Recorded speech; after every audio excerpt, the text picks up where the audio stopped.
When the mother of the apostles James and John went to Jesus, she asked Jesus if he can put James and John at his right and left hand when he ascends finally in his glory, which is good.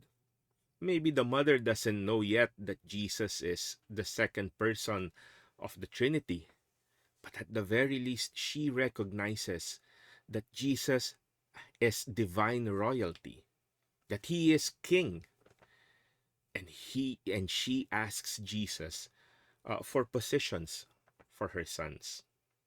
And Jesus replies very specifically, maybe you don't know what you're asking, because whoever follows me, and of course, if you will sit at his left or right hand, you have to follow him.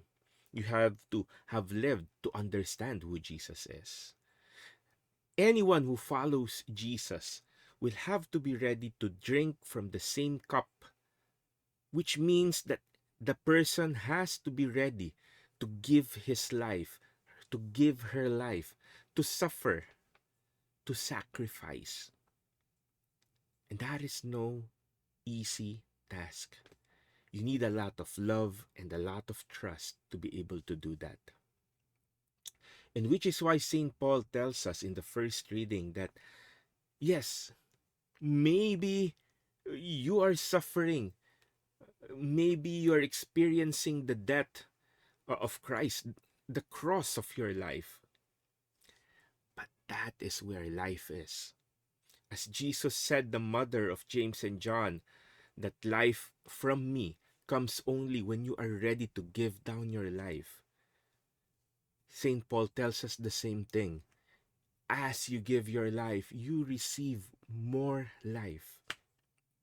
And again, that takes a lot of love and trust.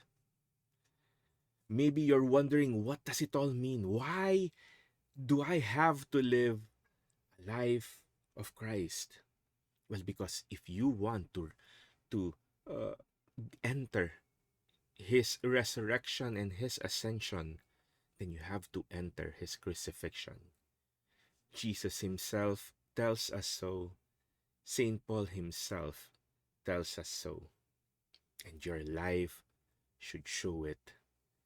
As you continue to lay down your life and receive life from Christ, people will see Jesus in you. And that is why St. James, whom we celebrate today, tells us that our faith should come with action, with work, so that the life of Christ will shine from us when people look at us.